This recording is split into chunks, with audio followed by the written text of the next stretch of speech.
하나님 말씀은 역대하 26장 1절에서 23절까지 말씀입니다.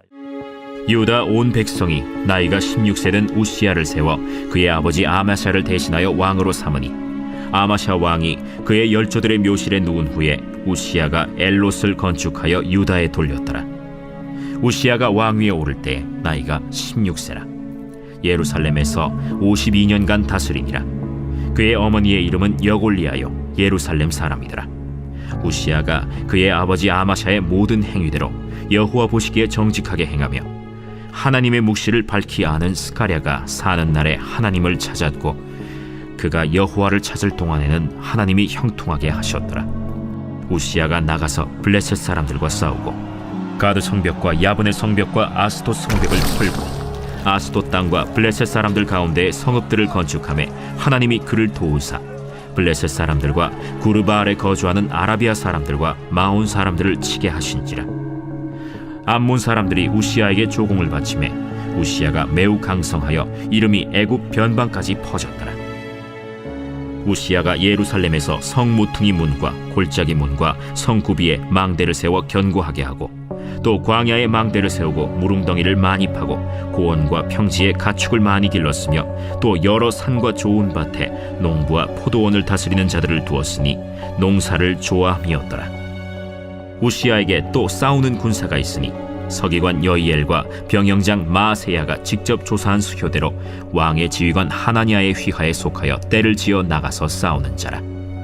족장의 총수가 2600명이니 모두 큰 용사요 그의 휘하의 군대가 30만 7500명이라. 건장하고 싸움에 능하여 왕을 도와 적을 치는 자이며 우시야가 그의 온 군대를 위하여 방패와 창과 투구와 갑옷과 활과 물매 돌을 준비하고 또 예루살렘에서 재주 있는 사람들에게 무기를 고안하게 하여 망대와 성곽 위에 두어 화살과 큰 돌을 쏘고 던지게 하였으니 그의 이름이 멀리 퍼짐은 기이한 도우심을 얻어 강성하여짐이었더라. 그가 강성하여짐에 그의 마음이 교만하여 악을 행하여 그의 하나님 여호와께 범죄하되 곧 여호와의 성전에 들어가서 향단에 분향하려 한지라. 제사장 아사랴가 여호와의 용맹한 제사장 80명을 데리고 그의 뒤를 따라 들어가서 우시야 왕 곁에 서서 그에게 이르되 우시야여, 여호와께 분향하는 일은 왕이 할 바가 아니오. 오직 분향하기 위하여 구별함을 받은 아론의 자손 제사장들이 할 바니 성소에서 나가소서. 왕이 범죄하였으니 하나님 여호와에게서 영광을 얻지 못하리이다. 우시야가 손으로 향로를 잡고 분향하려 하다가 화를 내니 그가 제사장에게 화를 낼 때 여호와의 전 안 향단 곁 제사장들 앞에서 그의 이마에 나병이 생긴지라. 대제사장 아사랴와 모든 제사장이 왕의 이마에 나병이 생겼음을 보고 성전에서 급히 쫓아내고 여호와께서 치심으로 왕도 속히 나가니라. 우시야 왕이 죽는 날까지 나병 환자가 되었고 나병 환자가 되매 여호와의 전에서 끊어져 별궁에 살았으므로 그의 아들 요담이 왕궁을 관리하며 백성을 다스렸더라. 우시야의 남은 시종 행적은 아모스의 아들 선지자 이사야가 기록하였더라. 우시야가 그의 조상들과 함께 누우매 그는 나병 환자라 하여 왕들의 묘실에 접한 땅 곧 그의 조상들의 곁에 장사하니라. 그의 아들 요담이 대신하여 왕이 되니라. 아멘. 오늘 말씀은 여러분 우시야에 대한 말씀입니다. 어제 말씀은 아마샤에 대한 말씀이었다면 오늘은 우시야라고 하는 왕에 대한 말씀인데 이 우시야라고 하는 사람은 이 왕은 언제 왕이 됐느냐? 나라가 어려울 때 왕이 됐습니다. 또 나이가 16살밖에는 되지 않았을 때, 청소년 정도 됐을 때, 그럴 때 왕의 자리에 올라갔던 사람입니다.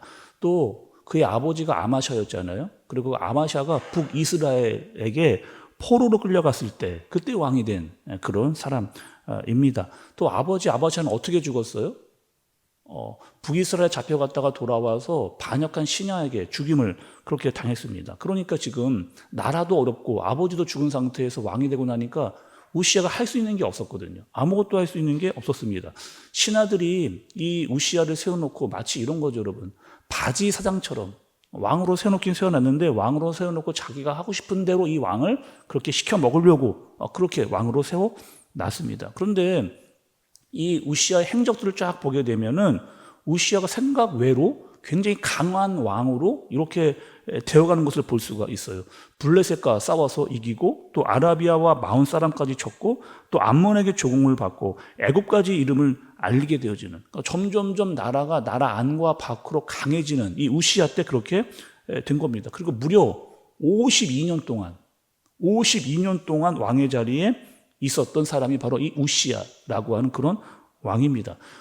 이렇게 우시아가 강해질 수 있는 이유를 오늘 성경에서 두 가지로 이야기를 해주시는데, 여러분 말씀을 한번 보시면 먼저 5절의 말씀 한번 보시죠. 5절의 말씀을 보시면 하나님의 묵시를 밝히 아는 스가랴가 사는 날에는 하나님을 찾았고 그가 여호와를 찾을 동안에는 하나님이 형통하게 하셨더라, 이렇게 얘기합니다. 첫 번째, 우시아가 그렇게 강하고 오랫동안 왕이 될 수 있었던 이유에 대해서 누가 있었느냐?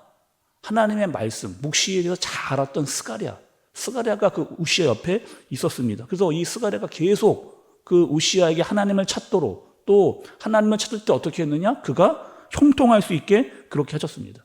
여러분, 여기서의 스가랴는 우리가 알고 있는 스가랴서를 쓴 스가랴가 아닙니다. 그리고 동명이인인 거죠. 다른 사람입니다. 그런데 이 스가랴는 우시아에게 좋은 동역자였던 거죠. 하나님의 말씀을 가르쳐줬고 그렇게 말씀으로 살아야 된다라고 늘 옆에서 그를 지켜주었던, 함께 믿음의 길을 걸어갔던 사람, 그 스가랴가 우시아 옆에 있었습니다. 두 번째, 그 우시아가 또 믿음을 잘 지킬 수 있었던 이유는, 또 부강한 나라를 세울 수 있었던 이유는 하나님께서 형통하게 하셨다. 그럼 7절의 말씀을 좀 보세요. 7절의 처음 부분을 보시면 하나님이 그를 도우사, 이렇게 시작이 됩니다. 또 15절 마지막 부분에도 그의 이름이 멀리 퍼짐은 기이한 도우심을 얻어 강성하여 짐이었더라, 이렇게 얘기한 거죠.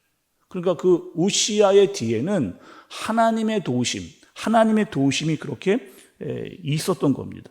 근데 여러분 5절 말씀을 다시 한번 좀 보시면 5절의 처음 부분을 한번 다시 한번 여러분 보세요. 하나님의 묵시를 아는 스가랴가 사는 날에는 하나님을 찾았고, 다시요. 하나님의 묵시를 밝히 아는 스가랴가 사는 날에 하나님을 찾았고. 뭔가 여러분 조금 좀 쎄한 분위기, 조금 이상한 분위기가 좀 감지가 되잖아요.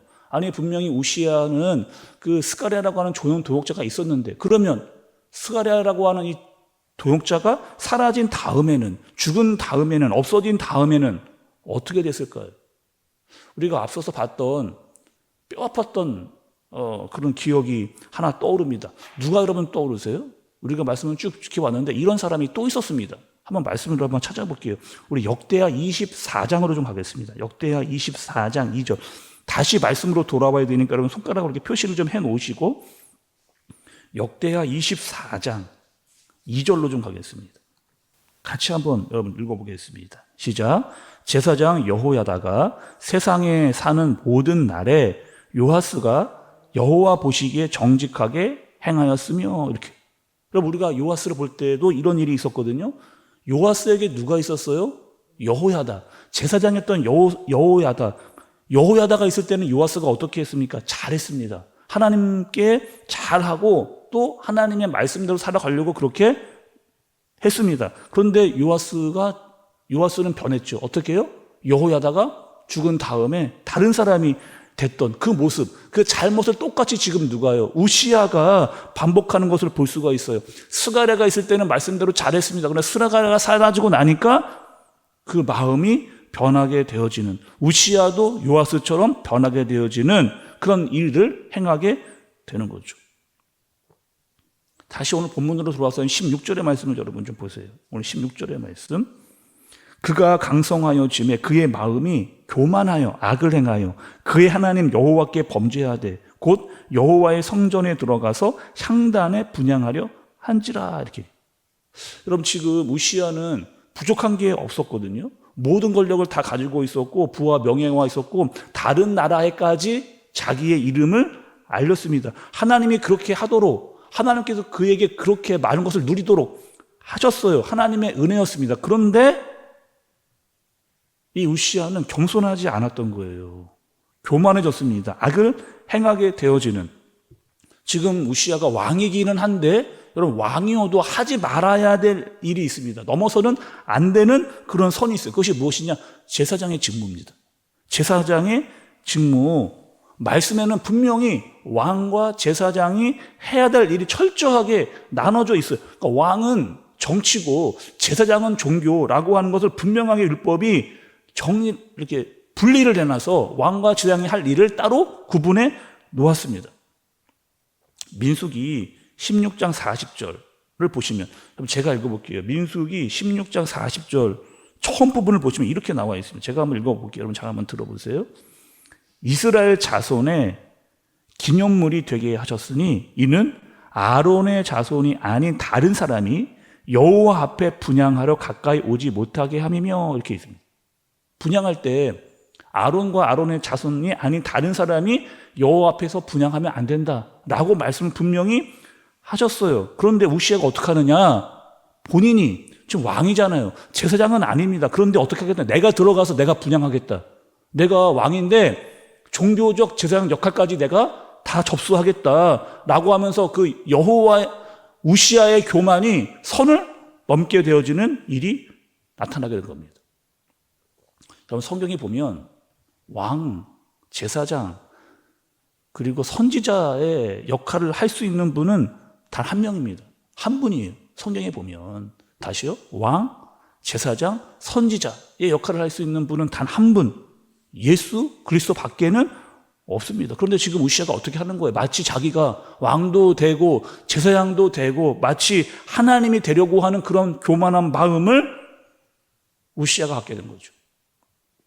그리고 오늘 말씀을 보면 아사랴라고 하는 제사장과 80명이 그 왕을 막으려고, 우시아를 막으려고 합니다. 그런데 우시아 여전히 듣지 않아요. 결국에는 향료를 붙잡고 분향을 하는, 그리고 오히려 그것을 막는 제사장들에게 화를 내는 우시아에게 나병이 들었습니다. 성전에 쫓겨나게 되어지고 사람들과 격리가 되어지는 이런 사람이 되어지고 마는 거죠. 우시아, 모든 것을 누렸던 사람, 그런데 그에게 들어온 교만 때문에 모든 것이 다 물거품이 되어지는 그런 왕이 되어져 버렸던, 결국에 그의 마음 가운데 뭐가 들어왔다는 거예요? 교만이 들어왔습니다. 내가 왕인데, 내가 잘하고 있는데, 내가 모든 것을 다 하고 있는데 라고 생각하면서 결국에 넘지 말아야 될 선까지 넘어가는 그런 왕이 되어지는, 교만이 죄가 되고 죄가 패망으로 이루게 되어지는 우시아의 모습을 보게 되는 거죠. 신약에 오면 바울이 이런 고백을 했습니다. 여러분 한번 말씀을 좀 찾아보겠는데 바울이 이런 고백을 했어요. 고린도 후서를 좀 보겠습니다. 고린도 후서 12장 9절과 10절의 말씀입니다. 같이 한번 여러분 읽어보겠습니다. 시작. 나에게 이르시기를 내 은혜가 내게 족하도다. 이는 내 능력이 약한 데서 온전하여짐이라 하신지라. 그러므로 도리어 크게 기뻐함으로 나의 여러 약한 것들에 대하여 자랑하리니 이는 그리스도의 능력이 내게 머물게 하려 함이라.